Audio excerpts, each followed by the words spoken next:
channel. So for this video, mag-unbox tayo ng isang smartphone. Kasi 2 weeks ago, umorder ako ng isang smartphone at ngayon nandito na. Ito siya. In-order ko siya sa noon.com. Nasa description yung link kung saan nyo siya pwedeng orderin. Bago natin i-unbox itong smartphone na ito, sa mga hindi pa nag-subscribe, please subscribe to my channel and click the notification bell para update kayo sa mga upcoming videos ko. Thank you! Tara, unbox na natin ito.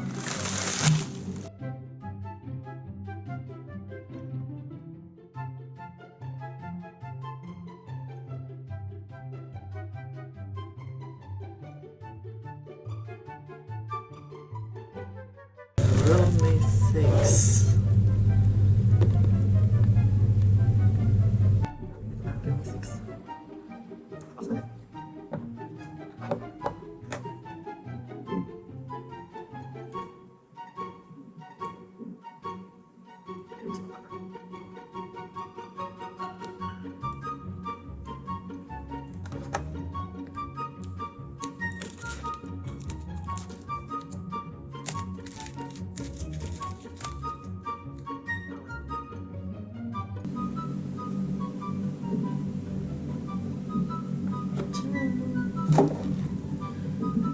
Hello, welcome to REALME family.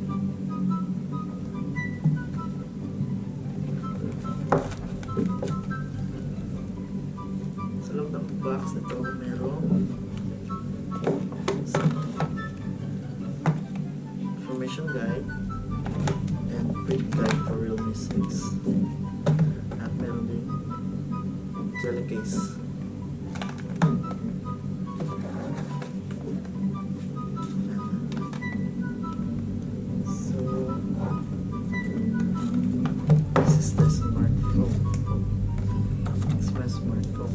Medyo mabigat siya, pero okay lang. May natin buksan. Mayan muna natin kung anong nasa labas. Nasa loob pa. Ito yung 30 watt super fast charger. Stable.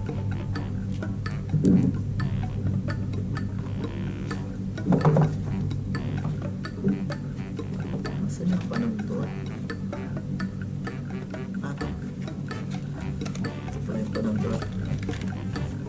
Makikita sa likod. Alisin niyo yung parang clip. Nasa likod pala yung ano, panito.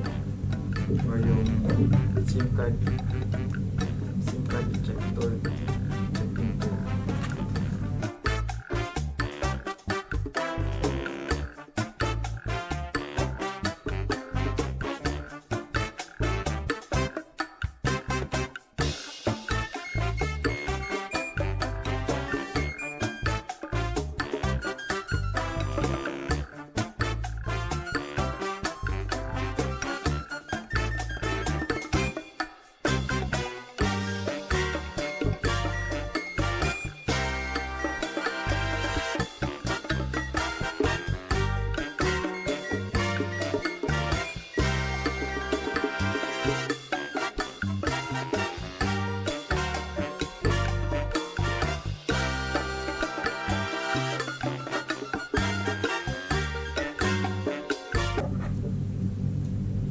Let's start opening the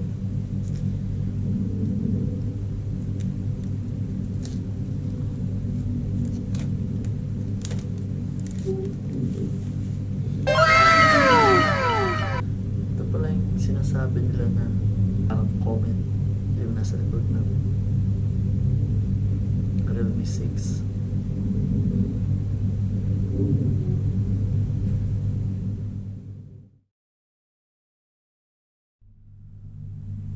Alright guys, pag-usapan naman natin yung features na REALME 6. Yung body niya is built on plastic. Nare-recommend ko ilagay nyo siya sa jelly case agad pagkabili nyo kasi madali siyang magasgas. Yan sa jelly case.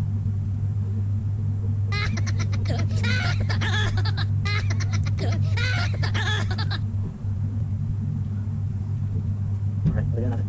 Then, pag-usapan naman natin yung display niya.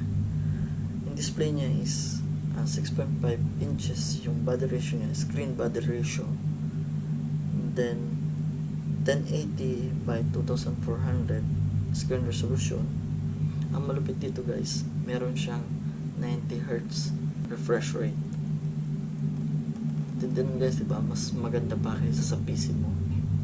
Itong cellphone na to is dedicated for gamers kasi mas maganda maglaro dito.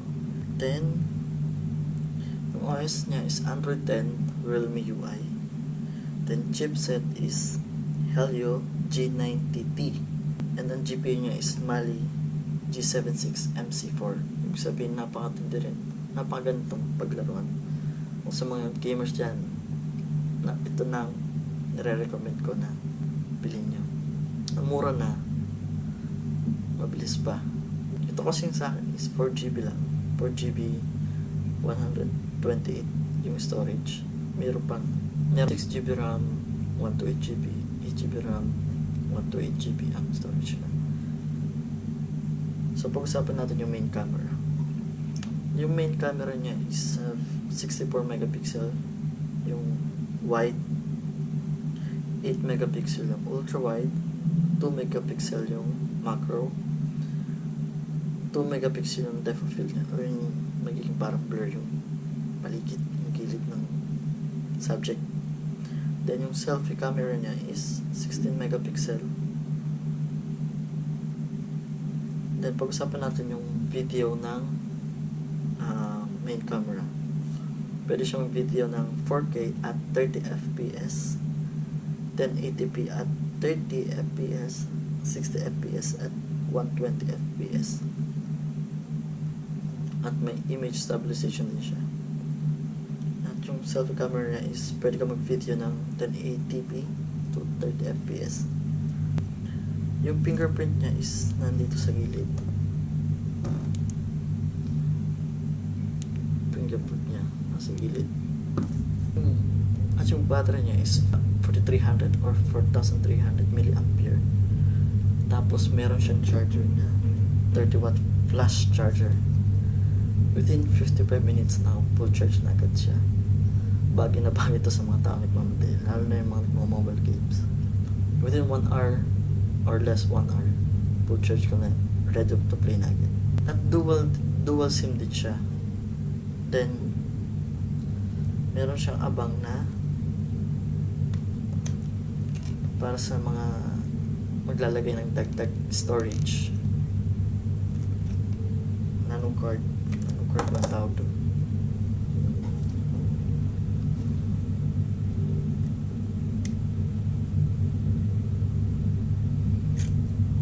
Dual SIM siya. Then pwede ka maglagay ng extra storage dito. Extra storage. Ito yung SIM 1, SIM 2.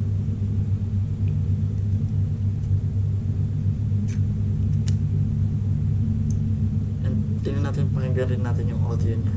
Kung gaano siya kalakas.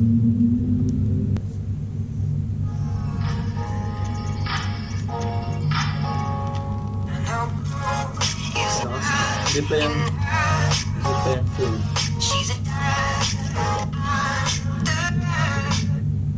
Try natin i-full.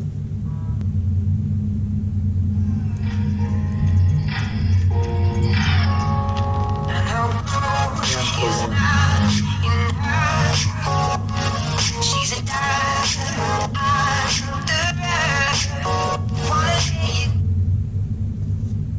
So that's it guys. Nag-unboxing tayo at binigay ko yung basic features ng REALME 6. Sa sunod na video, gagawa tayong full review about this REALME 6. Pag-usapan natin dun yung camera, yung bilis niya sa gaming, at marami pa iba. Thank you for watching guys. Don't forget to click like and subscribe to my channel. Bye!